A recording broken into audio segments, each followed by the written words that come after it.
আসসালামু আলাইকুম। আমরা এখন আছি মাগুরার নবগঙ্গা নদীর উপরে।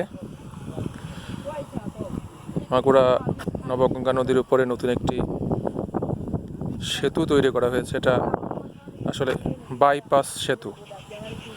মাগুরা পল্লী বিদ্যুতের সামনে থেকে এই সেতু দিয়ে যানবাহনগুলো এই পাশে মাগুরা শহরের বাইরে চলে যাবে, যাতে মাগুরা শহরে আর কোনো যানজটের সৃষ্টি না হয়।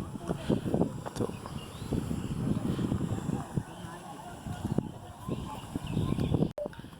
সেতুটি আসলে যখন কাজ শেষ হবে, সেতুটি দেখতে আসলে খুবই সুন্দরই হবে।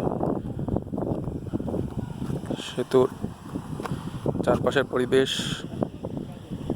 সবুজ গাছপালা, ওদিকে গত রাতে বৃষ্টি হয়েছে, সেই পানি নামছে, শহরের পানি নদীতে নামছে, থেকে দেখতে পাচ্ছি। থেকে আমাদের কিছু ভাইয়েরা একটু খেলাধুলা করছে। এদিকটাতে হচ্ছে শহর, মাগুরা শহর, মাগুরার প্রধান শহর। এবং এই পাশে যে জায়গাটি আছে, এই পাশটা হচ্ছে গ্রাম, এদিকে ট্যাঙ্গাখালী গ্রাম বলে, আর এদিকে বেলনগর পান্নান্দোয়ালি, এবং এটাকে বলে পান্নান্দোয়ালি প্রজেক্ট, হাউজিং প্রজেক্ট। এখানে একটি নতুন শহর তৈরি হবে ভবিষ্যতে। মেঘলা আকাশ, সাথে সুন্দর প্রকৃতি। একজন পর্যটককে দেখতে পাচ্ছি। আপনি এই সেতু সম্পর্কে কি জানেন, বা কেন এই সেতুটি করা হচ্ছে? আসসালামু আলাইকুম। আসলে এই সেতু সম্বন্ধে আমার বিস্তারিত ধারণা নাই, তবে এই সেতুটা এখানে এসে দেখে যে পারনান্দোয়ালি এবং নিজ নেওয়ান্দোয়ালি এই দুইটা বড় গ্রামকে মিলিত করবে এই সেতুটা, এবং আমাদের পাশেই এইখানে ডায়াবেটিক্স হাসপাতাল আছে এবং এইখানে প্রজেক্ট আছে। সুতরাং এই দুইটা বিষয়কে এই পাশে যারা বসবাসরত জনগণ তাদেরকে সুবিধাভোগী করবে।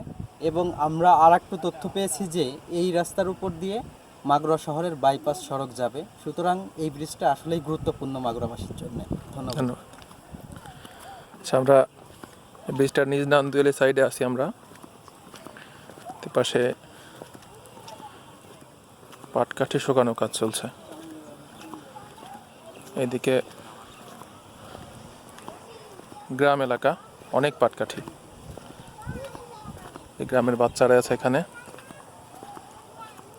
আসলে বর্ষাকালে পাটকাঠির শুকাতে দেওয়ার যে সৌন্দর্য, সেই সৌন্দর্যটা গ্রামের মানুষ ছাড়া আসলে কেউ বোঝে না। শহরের মানুষ এগুলো দেখে আসলে অভ্যস্ত না।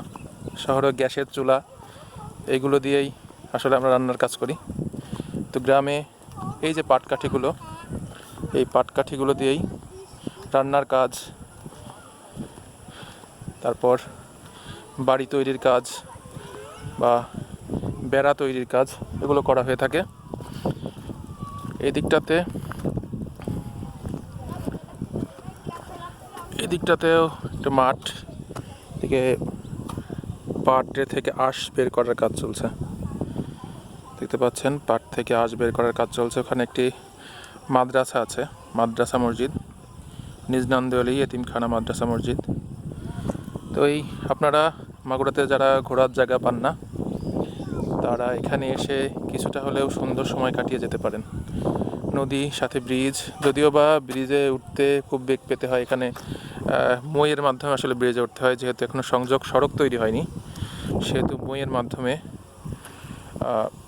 ব্রিজে উঠতে হচ্ছে। আসলে এতটুকুই। মাগুরাতে মন ভালো করার জন্যে একটা সুন্দর জায়গা। ধন্যবাদ, ভালো থাকবেন। আসসালামু আলাইকুম।